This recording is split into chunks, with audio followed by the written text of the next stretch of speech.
Oi pessoal, tudo bem com vocês? Meu nome é Juliana Fiorese, sejam todos bem-vindos ao meu canal. E o vídeo de hoje é mais um diário de leitura do livro Os Miseráveis para o projeto de leitura conjunta que eu tenho feito aqui no canal. Se por acaso você chegou agora e ainda não sabe do que se trata esse projeto, eu sugiro que vá aqui na descrição desse vídeo e acesse o link que tem a playlist com todos os outros vídeos que já saíram sobre o projeto no canal. O primeiro vídeo, inclusive, é explicando como tudo tem funcionado por aqui. Além disso, eu deixei também aqui na descrição desse vídeo um link para download do nosso cronograma de leitura, e nesse cronograma tem todos os capítulos e todas as datas em que nós leremos Os Miseráveis até o final do projeto, em maio de 2021. Então, se você ainda não faz parte, deixo aqui o convite para que você faça parte dessa leitura que tem sido uma experiência engrandecedora. Lembrando que esta não é uma leitura aprofundada nos Miseráveis e nem tampouco são aulas sobre o livro. É mais uma troca de experiência literária, onde, através desses diários de leitura, eu venho aqui compartilhar com vocês as minhas percepções pessoais sobre as páginas desse livro. Então, sintam-se todos convidados a participarem dessa leitura com a gente. No vídeo de hoje, nós vamos falar sobre os capítulos 3, 4, 5 e 6 do livro primeiro da parte 2. Então, se vocês ainda não leram nenhum desses capítulos, eu sugiro que parem o vídeo agora e voltem quando terminar a leitura de vocês, porque o vídeo de hoje contém spoilers. Vamos lá?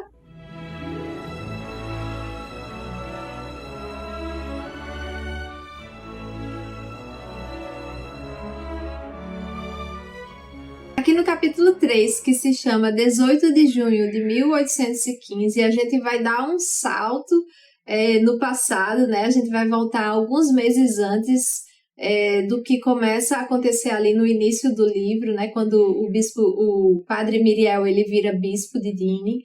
Então a gente vai lá para o dia 18 de junho de 1815, como diz o título desse capítulo. E aí, nesse capítulo, a gente vai ter uma certa explicação por que o narrador está voltando no tempo para contar sobre a Batalha de Waterloo. Ele vai dizer o seguinte: uma das cenas que deram origem ao drama que estamos narrando liga-se a essa batalha. Então, essa é a justificativa que ele dá para contar como foi aquele dia, o dia 18 de junho, ali na Batalha de Waterloo. O narrador também vai colocar a responsabilidade da derrota de Napoleão na providência. Ele vai dizer que, por conta das chuvas que tiveram no dia anterior, Napoleão perdeu essas batalhas. Então ele coloca como se fosse assim, a culpa é do destino, não é uma falha humana, digamos assim, né? Ele coloca toda essa culpa na providência. E aí vai falar um pouco sobre o Napoleão Bonaparte, né? Vai falar que ele era oficial da artilharia e as suas estratégias eram sempre de atacar, atacar e atacar. E sobre isso, o narrador vai falar o seguinte, sobre Napoleão. Em seu gênio havia qualquer coisa da bala de canhão, esmagar batalhões, pulverizar regimentos, romper linhas, triturar e atacar, atacar sem descanso, tarefa confiada ao projétil, método perigoso que, aliado ao gênio, tornou invencível durante 15 anos esse atleta do pugilato da guerra. E aí o narrador vai começar a fazer alguns questionamentos pelos por que Napoleão perdeu a Batalha de Waterloo, né? E várias vezes ele vai falar, será que foi a velhice? Será que ele já estava ficando cego em relação a prever o que o inimigo ia fazer? E ele passa um parágrafo longuíssimo falando sobre isso, para no final dizer que ele não pensa assim.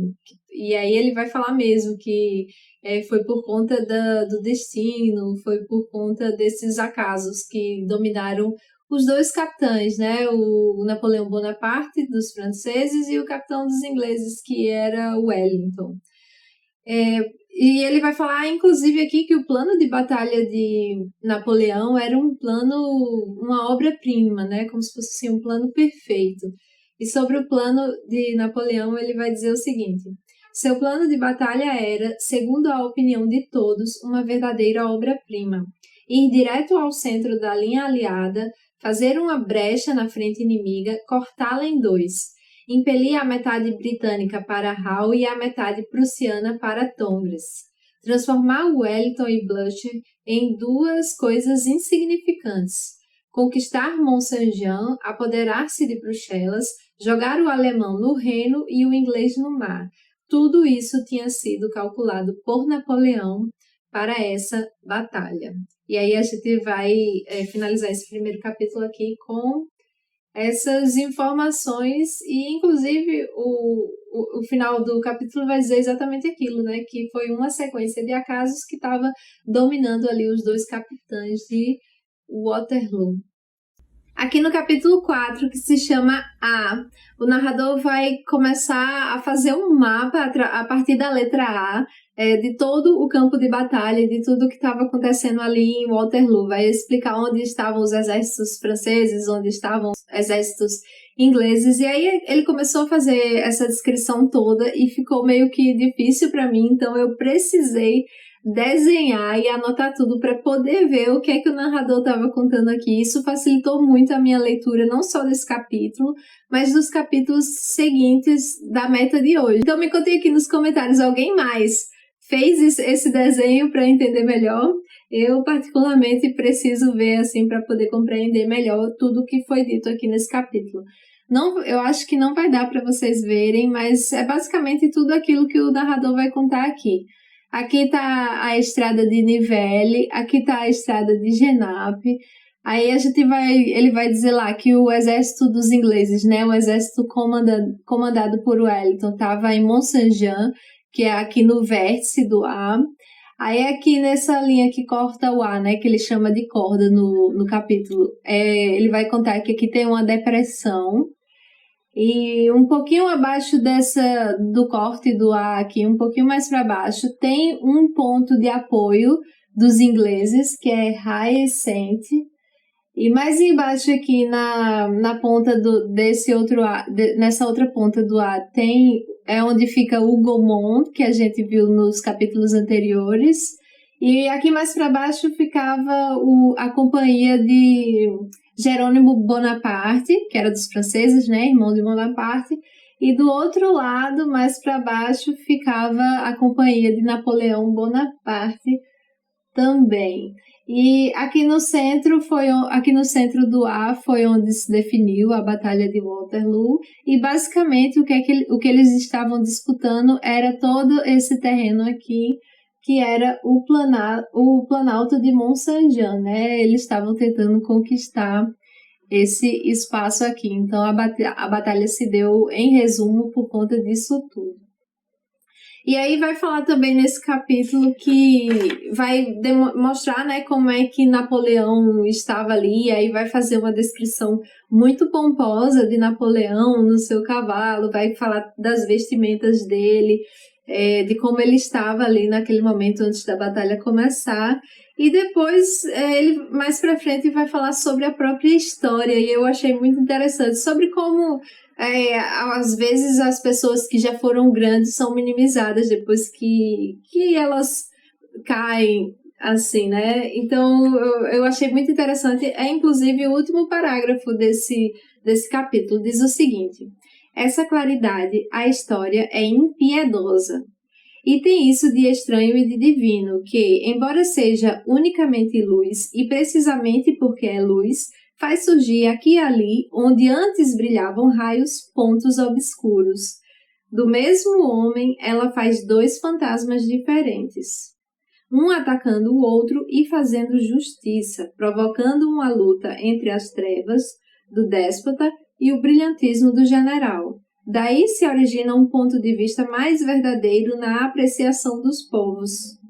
Babilônia saqueada diminui Alexandre, Roma acorrentada diminui César, Jerusalém destruída diminui Tito. A tirania persegue o tirano. É uma desgraça para um homem deixar atrás de si uma noite com as suas formas. Aqui no capítulo 5, que se chama O Quid Obscurum das Batalhas, e aí eu fui logo procurar o que essa expressão queria dizer, né? Quid Obscurum, que quer dizer o que não está claro. Então ele vai começar contando nesse capítulo que na noite anterior ao dia 18, havia caído muita chuva e como o campo de batalhas em que eles estavam era todo ondulado, isso fez com que no dia seguinte o campo estivesse cheio de poças d'água, cheio de lama, e isso realmente atrapalharia muito na batalha, né? E aí Napoleão precisaria, como ele era um cara de artilharia, ele precisava que fizesse sol no dia 18 para que secasse tudo aquilo ali e ele pudesse avançar, né, contra os ingleses. Só que naquele dia não fez sol, então o campo ficou realmente muito molhado mesmo. E vai dizer aqui que a ideia era começar essa batalha muito cedo, né, por volta das 6 da manhã, mas ele vai dizer aqui no capítulo que o primeiro barulho de canhão foi ouvido era 11h35 da manhã, então bem tarde para os planos de Napoleão mesmo. E aí Napoleão ele começa atacando o Gaumont, que era um dos pontos de apoio de Wellington, né, do exército inglês. E aí ele ataca o Gaumont com bastante fúria, muito mais fúria do que ele imaginava.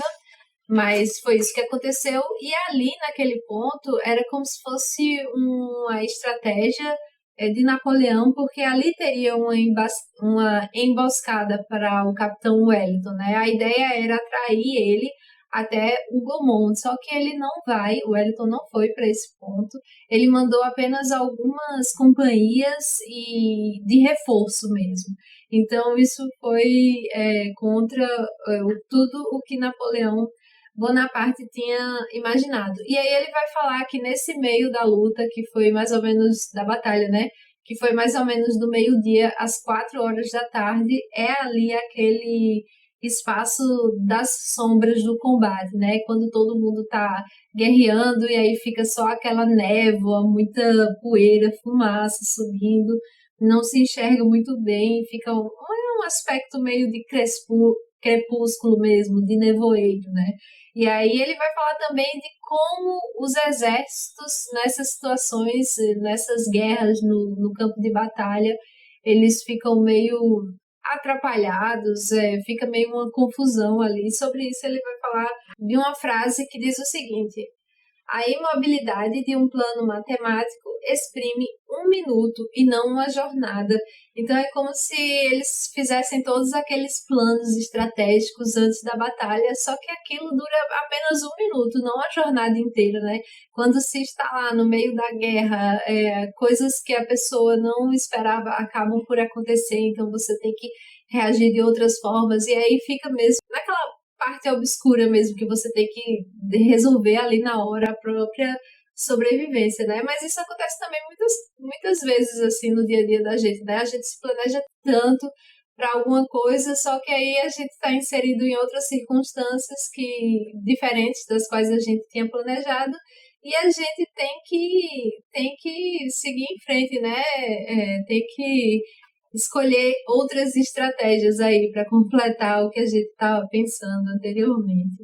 Porque tem coisas que realmente ficam fora do nosso controle. Mas imagine, se isso acontece no dia a dia com a gente, imagina numa guerra, né? Onde tudo realmente fica ali meio que atrapalhado e todo mundo querendo derrubar o oponente e sair vivo. Então, achei muito interessante essas colocações aqui. E aí ele vai falar exatamente sobre isso, né? Esse lado obscuro da guerra, que era essa nuvem horrível, a qual nós chamamos de batalha. Aqui no capítulo 6, que se chama 4 horas da tarde, a gente vai ficar sabendo que quando deu esse horário, as tropas inglesas já tinham muitas perdas, então a situação estava muito ruim para os ingleses, os franceses estavam avançando cada vez mais, com mais vitórias, e vai falar aqui que os 2 pontos de apoio de Wellington já estavam quase caindo. O apoio que ficava em Haït-Saint, aqui nesse cantinho aqui, já estava todo tomado pelos franceses. E o apoio que eles tinham em Hougomont, ele ainda não estava completamente tomado pelos franceses, mas já estava todo em chamas. Então, percebendo que ele estava perdendo aquela batalha, ele resolveu unir suas forças todas aqui no Planalto de Mont-Saint-Jean. E aí como era um campo cheio de declives, cheio de montanhazinhas e cheio de moitas também, tinha tinha trigo, tinha várias plantações, assim, vários arbustos por aqui. Então, a ideia que ele teve foi, a ideia que um dos capitães, um dos generais teve foi de fazer com que as tropas inglesas inteiras elas se escondessem atrás dessas moitas, e aí eles ficaram ali escondidos esperando o momento certo de atacar. Aí Napoleão manda um soldado dele, para um soldado francês, para fazer o reconhecimento da área, e lá chegando esse soldado não vê ninguém no campo. Então ele volta para Napoleão e diz que a passagem está limpa, que não tem ninguém por lá, só tinha apenas 2 barricadas fechando, cada uma fechando uma dessas estradas aqui, e o resto estava livre, assim. E quando Napoleão vê o capitão Wellington indo lá para o centro, né, porque é lá que ele vai fazer ele vai fortalecer seus exércitos, quando Napoleão vê ele indo para lá, ele pensa que é o início da retirada dos ingleses, né? Então ele fica bem contente por conta disso. E tem até uma descrição aqui também do Capitão Wellington, em que vai mostrar que ele está ali nesse tempo inteiro, todas essas horas, desde o meio-dia até as 4 horas da tarde, e mesmo vendo seu exército ficando cada vez menor, né? Mesmo acompanhando ali todas as suas perdas, ele não abaixa a cabeça em nenhum momento, ele não manda ninguém se retirar do campo de batalha, e até um dos soldados que estavam ali perto dele, dos seus companheiros, pergunta o que deve ser feito caso ele seja atingido, né, e por acaso ele venha a morrer, e ele fala o seguinte, ele fala exatamente isso: façam como eu.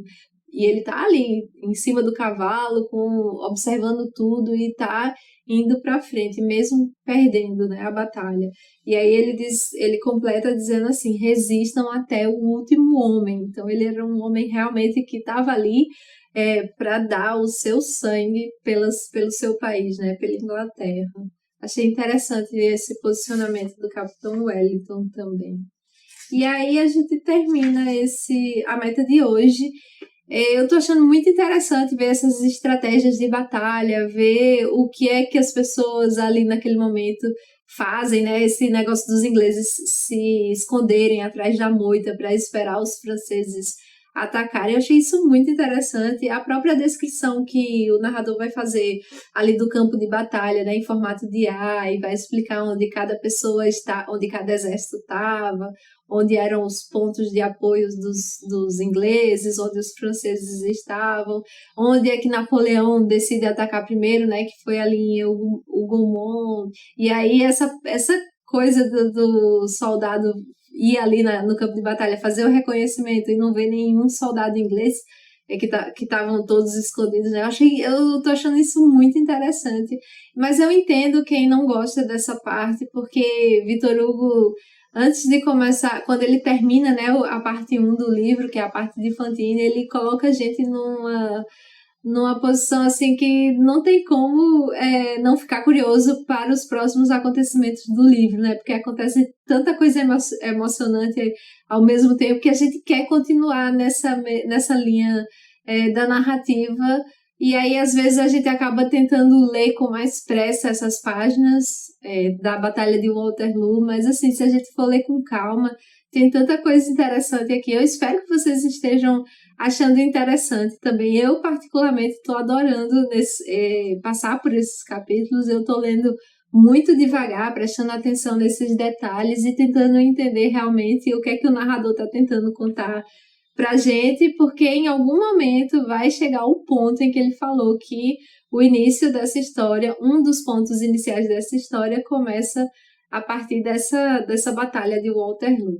É isso, pessoal. Me deixem aqui nos comentários o que é que vocês estão achando dessa nova parte, né, desse novo início da parte 2 do livro. Eu estou bem curiosa para saber a opinião de vocês sobre tudo isso aqui, então deixem aqui nos comentários. É isso, pessoal. Espero que tenham gostado do vídeo de hoje. Por favor, deixem um like aqui nesse vídeo, afinal de contas isso me ajuda bastante. E se você ainda não é inscrito no meu canal, por favor, inscreva-se e ative o sininho, assim você será notificado toda vez que eu enviar vídeos novos aqui para o canal e você não perde nenhum diário de leitura e nenhuma novidade que porventura eu venha contar aqui para você. Gostaria de lembrar a todos que os marcadores de páginas com ilustrações dos Miseráveis que eu fiz já estão disponíveis lá na minha lojinha online. Eu deixei o link aqui da loja. São 8 opções diferentes de marcadores para acompanharem aí a leitura de vocês e de quebra vocês ainda apoiam o meu trabalho. Outra maneira de apoiar o meu trabalho é assinando o meu clubinho de papelaria e organização digital lá no Apoia-se. Também deixei o link aqui na descrição desse vídeo e lá tem todas as informações. E, por fim, eu gostaria de lembrar vocês também que eu deixei alguns links da Amazon, então se vocês fizerem compras através desses links, vocês também estarão ajudando o canal, porque a Amazon vai transferir uma pequena comissão para mim, e isso não tem custo adicional nenhum para vocês. É isso, pessoal, vou ficando por aqui e espero todos vocês no próximo Diário de Leitura. Um beijo, tchau, tchau!